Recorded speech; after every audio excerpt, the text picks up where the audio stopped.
Look at this, the old MRC Tech 7 Ampac 780. Woo, got her turned up right there. Bing, bang, boomerang. Got some of my totes faves units on the front. I love an SD40. Love a C44-9. This is the, as I'd like to say, the in-between series -9. It is a C44-9, but as you can see, it still has remnants of the Santa Fe war bonnet look, i.e. the 3 windows on the side, but you still have deck-mounted headlights. And some of the other accoutrements, very unique design than obviously the SD40 behind it, but it is Magazine Monday, Magazine Monday, Magazine Monday. Let's get into it. All right, so bing, bang, boomerang. Turn the train engine off for a second. All right. So we got an SW1 on the front, Model Railroad Craftsman from June of 95. We have some of the coolest engines that Athearn put out at the time in the 90s. This is, like I said, 95. So in 1995, Athearn did their damnedest to do a good job. They used the Jeep 50 platform, and you could see the addition. This was the squared off, or as I like to call it, the Lego looking dynamic brakes, because they're very square. You can see this one from the other side. And then also the air vent right here was this, instead of rounded off, it was this kind of very almost stealth fighter looking, very cool looking housing. Nice little blower housing right there, sucking up all that air, blowing the air out, whatever it is it was doing. I explained it on one of my episodes back in the day. I think it was like a year and a half ago. Head on over to YouTube and subscribe to the Railroads Rock Show. And, comment and do all that shit. I am not... I mean, you're watching this on YouTube right now. But, if you're not subscribed, subscribe. Also, one of the most game-changing units in the 90s was the AC 4400. Now, you can see this is the one with the... as you can see here, we got 3 dynamic brake vents right here, and then you have the AC 4400 battery box. Huge battery box. And then they had moved the air conditioning unit down low right here, blowing nice cool air up into the cab. Really cool looking. That's the demonstrator. And then you got your nice little CSX, and then your Union Pacific, which Union Pacific kind of did both.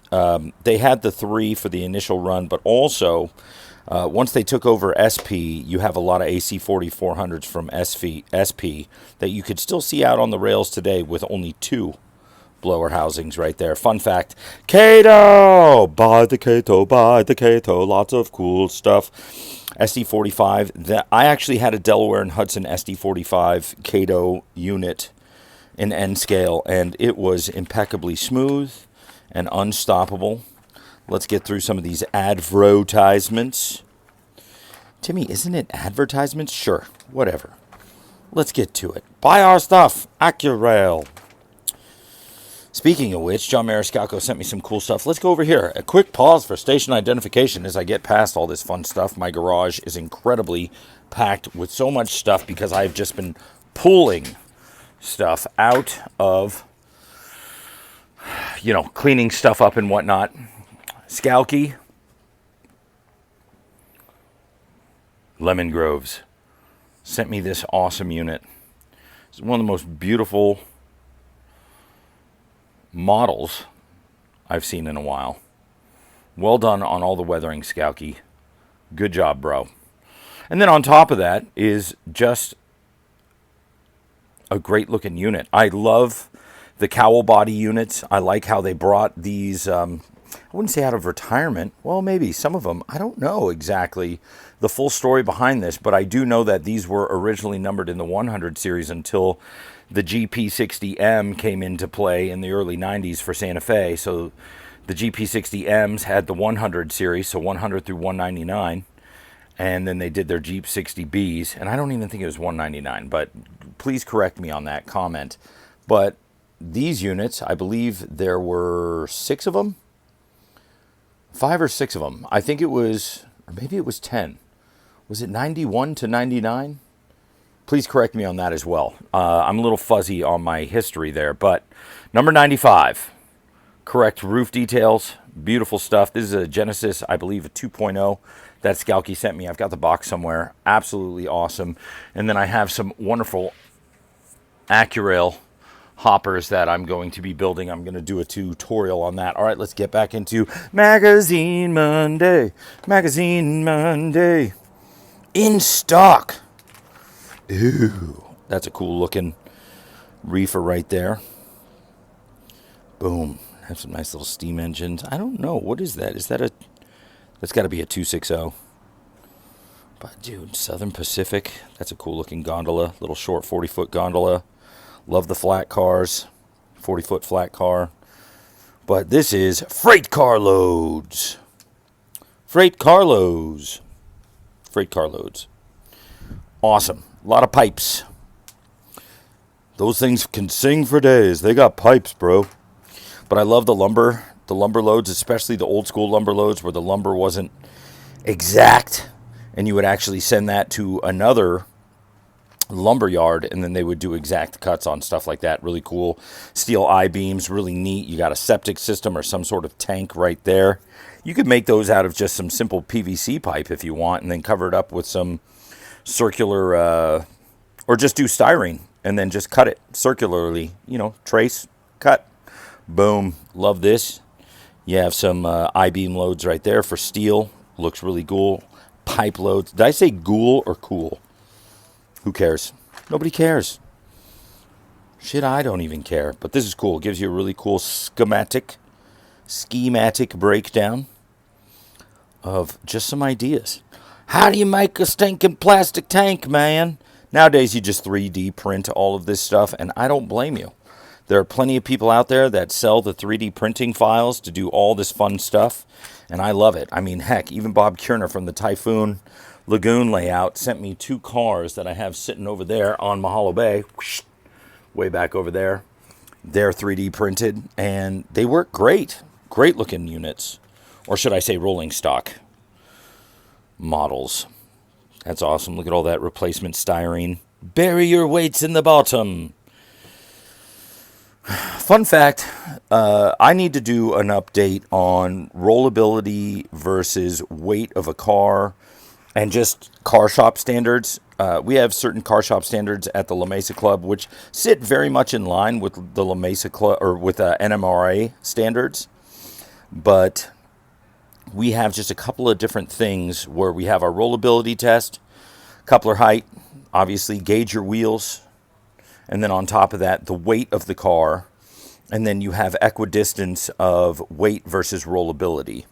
So, detailing the Ontario Northland Railroad Jeep 9. GP, as we all know, stands for General Purpose. Or, as I like to say, good pineapple. I don't know. But anyways, this is a great looking model. If you could see, this is just taken off. You could see the Athearn handrail cars, or I'm not even thinking, the Athearn handrails, which are the metal handrails. I do miss those handrails. On this model, they look a little bit sloppy. I would have done them just to the tune of a little bit less sloppy. But heck, this is 95, so you're winning. You got the torpedoes on the top. Those are air tanks. As you can see, they're not along the side. And some of the GP9s, they had air tanks down low. But the GP9s that had the extended fuel tank moved the air tanks up top. And they looked like they had missile racks up top just to do some crazy damage. Just in case you're coming along a railroad and somebody was trying to overtake your train, or Walt Whitman was trying to... Not Walt Whitman, what's his name? Walter White from Breaking Bad. Trying to stop your train and steal all your methylene to make the purest meth so Breaking Bad could have another season. Well, there you go. But this is a beautiful looking model. I love it. Well done. I think what makes these models look so good from back in the day is just the time and effort that's put into it. Let's go down to the building material. One GP9 undecorated locomotive from Athearn. This is why it looks a little wider than usual, because the GP9s from Athearn, to fit the mechanisms back in the day, the motor was a little bit wider, but then they changed that in the late 80s, early 90s. But they never changed the tooling for the injection molding. So the units themselves were just, the body was just a little bit wider than the prototype. But to anybody who doesn't give an S about that, you can have yourself a wiffle ball bat. I love the MU cables here. I don't know if those are plastic or brass. Let's get into the parts list and find out. Cab wind deflectors, lift rings, MU hoses, cab sunshades, grab irons, coupler lift bars, axle speed recorder. Builders and Scale SG-118 steam generator parts. One generation hood. Junco clear jewels, high hood bell, GP torpedo air tanks, GP torpedo air tanks with fuel tanks. Now here's the thing about that. That was actually nicknamed the torpedo air tanks. You see, I'm winning. I'm awesome. Let's get back to awesomeness though. KD Quality Products couplers, number 5s, standard. Love me some number 5 couplers. Can't go wrong with those. They always win. You get a lot less decouplings with those. Now we got the whisker couplers that have the whiskers instead of the brass little realignment plate, but they still work quite well. Gray primer, reefer yellow, reefer orange, grimy black. Model Masters paints, dark green, and Harold King decals, Ontario Northland hood unit. Stuff that all can be printed at home now, but at the time, you had to find it in a catalog, so here's your parts list. We're winning, looks good, moving along, scenery from the mud. Look at that. What a great looking photo. We're not even going to read the article, we're just going to bask in the greatness of the model working that is going on right here. Look at that. Got your fire tanks along the side, or barrels, fire barrels along the side of the bridge, which are pretty much sand or water. A barrel full of sand. Or water. Give me some buckets of water, man. Wouldn't want to drink out of those, though. Look at that. Roots. Modeled the trees and make sure they got roots. Which is actually really cool. You'd be surprised how much that changes a scene. I wouldn't say on N scale stuff or HO scale, but you get into O scale and you're winning. We're loving this. I think I've gone through this magazine before. Because Kit Bash, Baldwin Center Cab. Mr. Halpin, that's for you, man. Hi, I Kit Bashed one of those once. Sold it for more than it was worth. All right, here we go. On the winning, you got your Baldwin Super Duper, which is pretty much just a 6-axle unit that had, I mean, some of them, as you could see, had fans on top. Kind of looked like 2 Jeep 38s back to back. But, yeah. The old Baldwin Center Cab. Let's keep on moving. Visiting Jerry Merker's Narrow Gauge Empire. All right, well, let's see this photo here, Jerry. Not that I lived back then, but look at the tree work. This almost looks real just because the trees are so, so nice and purty. Gosh, look at that shot. That is some amazing tree work. Let's talk to Jerry Merker. And that's a good overview track design. I love this. You got this little... Hey man, we'll just run in a circle if I want to do constant running. And then get out on the main. Come around here past Lake City. Let's get to Vance Junction. If we want to go in here, we can zoom back around, do this little loopity-doop and just do all this fun stuff. Or we can keep on going. Come around here, do this. I don't even know what's happening. I don't even know what this is. How's it? Oh yeah, it comes behind the scene. Boom. Nice little peninsula right there. I don't know. Is this a divider wall? Well, one way or the other. Got a nice little loop around this peninsula here. That's what we'd call a peninsula. If it was a peninsula to peninsula, you'd maybe call it a dog bone or just a ham bone. I'd say dog bone. Come through the yard over there, bring it around. You can go back out or bring it around back here. I love this. Okay, so this comes out here and then comes back behind, and you get the nice radius. I love this Y. You got a nice little turntable there. This is good stuff. Durango. If any of y'all ever been to Durango, you know what you're talking about. Let's look at some of these pictures. Beautiful. I love that. Gosh, man. Look at that. That really is what it looks like. If you've ever made your way up into the beautiful mountains of Colorado, central Colorado, My friend Flip, he played guitar in my band, Colorado. I was like, Flip, what does Colorado mean? I know it's a Hispanic or Spanish or Mexican terminology. And he said, Timmy, Colorado means the color red. And that's because the dirt had a very reddish brown tint to it. All the dirt around there, or at least in the back hills of Colorado. And he told me a little history about it too. Flip is from Yuma, Arizona, but he loves history. He's a good dude, great guitarist, and I love touring with him. We're still trying to get stuff done, but I haven't had a lot of time to work with him on things. So that's that, and this is this, and hopefully you're all sitting in Magazine Monday bliss. Look at that. Man, I love the high. This is the sweeper, the cattle catcher, or snow pusher. I mean, obviously they had snow plows and the rotary snow plows, but if you don't have a big snowfall, you can always just push some snow. Look at that. Riveted steel too. That's when you know you're dealing with well-built items. What a great picture. I love this downtown picture. Got a lamp there. Something from that GP9 project. Oh, Yosemite Valley section house. Yes. Love it. Look at how simple that is. Stuff that you would see in the beautiful San Joaquin Valley. Just beautiful farmhouses. Simply built, simply put together. Came together quick. Build a coal mine. Look at all these blueprints. We are winning right now. Man, I'm going to make a copy of some of these and see where we can get with some styrene. But most people would just put it in a 3D print mix and get that done. So, pick your poison and buy more stuff. Look at that. It's my band, Pullman Standard, PS2 CD.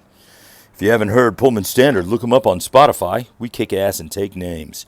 I love it. I was talking about Hudson, Delaware and Hudson. God, that looks great. Those U-boats are awesome. And the good old Erie paint scheme with the big E on the front. Whoosh. Look at that. Erie Lackawanna. System 1. Look at that. Even back then they had those controllers. And we still have them at the La Mesa layout. Way to upgrade. Kidding. But serious. But kidding. But serious. But kidding. Those are great looking units. What are these? Are these Stewarts? What are these?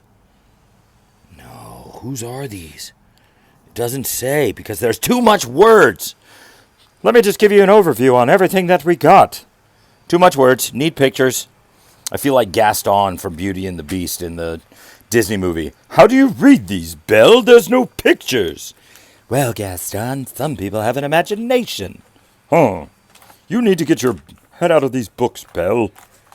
I know. All right, that's about that. Let's see. Another Overland Models advertisement. Buy more stuff from us. We've got brass. Yeah, the only brass that I use is in my... Okay, we'll stop there. Anyways, an EAAA executive unit set. You want to talk about a badass-looking locomotive.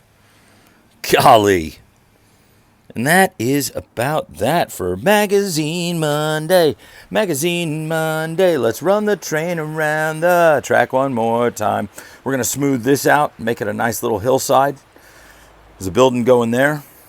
Already textured some of the plywood just to give it that feeling, that thought, that gush. And here's that beautiful 1082-9. Right after Santa Fe did its 600 series. They had those.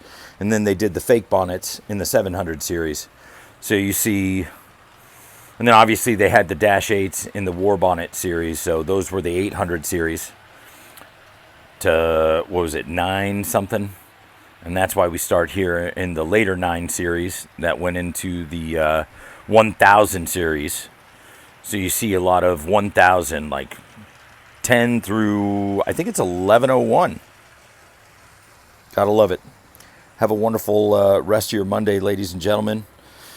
And as my buddy Evan always says, remember, your most important signal is going to be your next one. I say half of it, but you know what I'm saying. Highball.